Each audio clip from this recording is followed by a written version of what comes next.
ഇതിൽ എല്ലാ റിവ്യൂലും കണ്ടൊരു കംപ്ലൈൻ്റ് ആയിരുന്നു, അല്ലെങ്കിൽ കൺസേൺ ആയിരുന്നു. ഇത് വണ്ടി ഓടിക്കുമ്പോൾ റൈഡിങ് മോഡ് മാറ്റാൻ പറ്റില്ല എന്നുള്ളതും, പിന്നെ ഒരു പ്രാവശ്യം റൈഡിങ് മോഡ് സെറ്റ് ചെയ്തിട്ട് വണ്ടി ഓഫാക്കി കഴിഞ്ഞാൽ വീണ്ടും ഓണാക്കുമ്പോൾ റൈഡിങ് മോഡ് റീസെറ്റായിട്ട് പെർഫോമൻസിലേക്ക് തന്നെ വരുന്നു എന്നുള്ളത്. അപ്പം ഞാൻ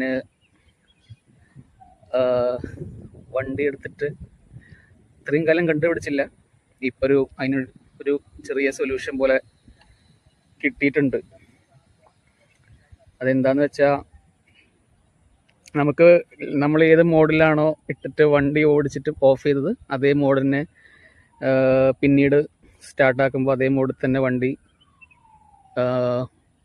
വരുന്നൊരിത്. അതെന്താണെന്ന് പറഞ്ഞുതരാം. അപ്പോൾ വണ്ടി എക്കോ മോഡിലാണുള്ളത്. സോ ഞാൻ വണ്ടി ഓഫ് ചെയ്യാൻ പോവാണ്. വണ്ടി ഓഫ് ചെയ്തു. ഇനി വണ്ടി ഓൺ ചെയ്യാം.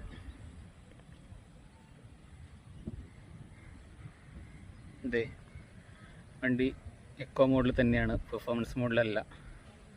ഒന്നും കൂടെ ചെയ്യാം. ഓഫാക്കി